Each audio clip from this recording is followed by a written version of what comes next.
E eis que o Brasil é vice-campeão. Não, e não é de ponta cabeça, não. Há algum tempo atrás brincávamos, no mau sentido, é claro, há um cinismo nessa brincadeira, quando dizíamos assim, que se virássemos o último PISA, que é um programa internacional de desenvolvimento dos países para averiguar o conhecimento em linguística e nas ciências exatas, em matemática, sobretudo, ficaríamos em segundo lugar, claro, se você virasse a tabela de ponta cabeça, porque, a bem da verdade, ficamos em 37º, havendo 38 países que participaram dessa avaliação do PISA realizada há pouco mais de 6 anos. Não é a notícia que temos antecipando a aula de física com o professor Tony. A notícia é muito boa. Ficamos em segundo lugar mesmo nesse concurso denominado Ibero-Americano. Muitos dizem Íbero. Cá para nós, aí é um questionamento de língua portuguesa muito oportuno para você fazer quanto a essa palavra, a etimologia, o sentido dela e por que ela não recebe acento. Se ela não recebe acento, a pronúncia correta não seria íbero, mas se fosse íbero, ela seria proparoxítona, pois deveria ser acentuada no i. E se for ibero, será que não temos um acento aí então? Mas se for acento, ela é paroxítona. Mas como ela é uma paroxítona que termina em o, ela não recebe acento obrigatório. Por isso o ibero parece-nos melhor. Discussão boa para a aula de língua portuguesa, mas a sua aula agora é de física. E cá para nós, ficarmos em segundo lugar apenas atrás da Espanha significa, sobretudo, que o Brasil tem um desenvolvimento na física que é excepcional.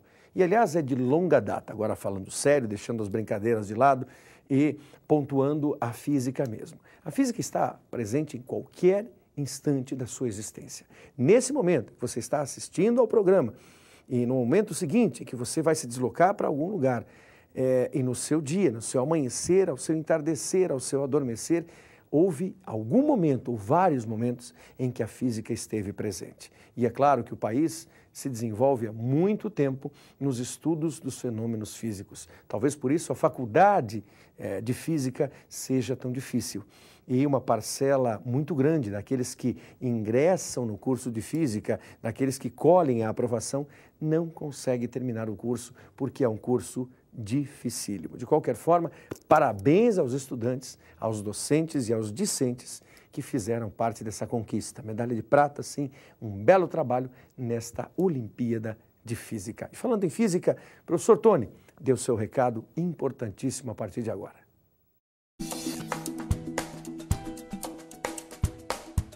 Olá, galera. Estamos aqui para mais uma aula de física. O nosso tema de hoje serão as leis de Newton.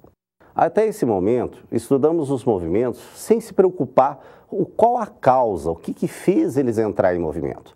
Porém, agora vamos estudar as respostas para as seguintes questões. O que faz um corpo entrar em movimento? O que faz ele manter esse movimento? E o que faz ele parar esse movimento?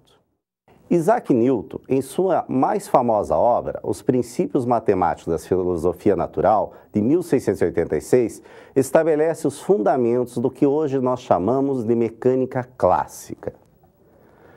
Ele estabeleceu as leis fundamentais que receberam o seu nome, as quais estudam os movimentos com a preocupação das suas causas. A esta parte didática da mecânica nós chamamos de dinâmica.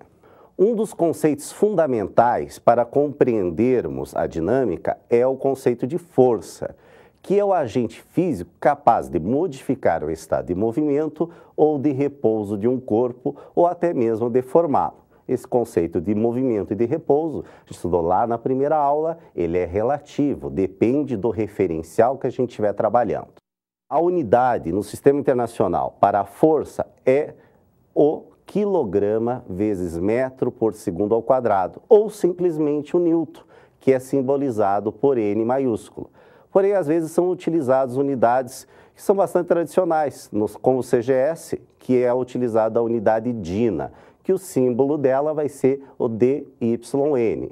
Corresponde a 1 grama vezes centímetro dividido por segundo ao quadrado. Ou o quilograma força, o KGF, que é utilizado muito, por exemplo, os engenheiros, que é o peso de 1 quilograma padrão a nível do mar e é utilizado para falar a respeito de peso.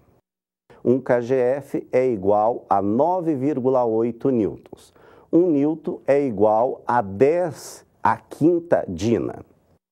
É muito comum confundirmos a grandeza massa com a grandeza peso. Normalmente, quando a gente vai numa farmácia, por exemplo, utilizamos uma balança e dizemos que a gente está medindo o nosso peso. Mas isso não é verdade. O que a gente está medindo é a quantidade de massa. O princípio do funcionamento da balança é que ela se baseia no conceito de peso. Parece confuso, não? Mas nós já vamos esclarecer e vamos tentar facilitar. Massa é a medida da quantidade de matéria que um corpo possui. E como a gente já sabe, no Sistema Internacional, essa unidade de massa é dada em quilograma. Já o peso é a ação da força de campo gravitacional que os corpos celestes têm sobre os corpos próximos a ele. E a unidade no Sistema Internacional vai ser o Newton, que o símbolo é o N, e é em homenagem, obviamente, ao Isaac Newton. As forças podem ser de contato ou de campo. Por exemplo, se eu empurro alguém ou empurro algo, eu estou tendo um contato. Então, eu estou aplicando uma força no outro. Por exemplo, nós temos também a força de atrito, que é quando nós atritamos um corpo. Por exemplo, esse movimento aqui no dia de frio que a gente faz, nós estamos fazendo atrito. E esse atrito é uma superfície sobre a outra. Então, está havendo um contato. Já a força de campo é quando não há necessidade desse contato físico específico. É como nós temos um exemplo já, a força gravitacional que a Terra tem sobre os corpos. Mas nós temos também, todo mundo já brincou alguma vez, com um imazinho e pecinhas de metal que você vê que ele movimenta a uma força invisível, que nós não conseguimos ver, mas que puxa, o ímã puxa essas pecinhas de metal. Essa força em torno do ímã está formando o que a gente chama de força de campo, assim como em torno da Terra está formando o campo gravitacional. Esses são apenas dois exemplos de forças de campo. Nós temos outras forças de campo que durante o curso a gente vai falar. Dizemos que um corpo está em equilíbrio quando a resultante das forças que agem sobre o mesmo é nula, podendo estar em equilíbrio estático quando não há movimento, a situação de repouso em relação ao referencial, ou estar em equilíbrio dinâmico quando há movimento. Porém, lembrando, a resultante deve ser zero. Um exemplo do equilíbrio dinâmico é o MRU. Ele está em movimento, mas ele está com velocidade constante. Está com velocidade constante porque a resultante é zero. Para isso, senão, se a velocidade tiver uma resultante diferente, ou melhor, a força for diferente de zero, a resultante, essa velocidade vai variar, podendo aumentar ou diminuir. Nós temos, nesse caso, nós vamos estudar agora as chamadas as três leis de Newton. Esse conceito é bastante tranquilo para a gente entender. Vamos começar com um exemplo primeiro. Você dentro de um ônibus, você sente essas três forças, tranquilamente, essas três leis.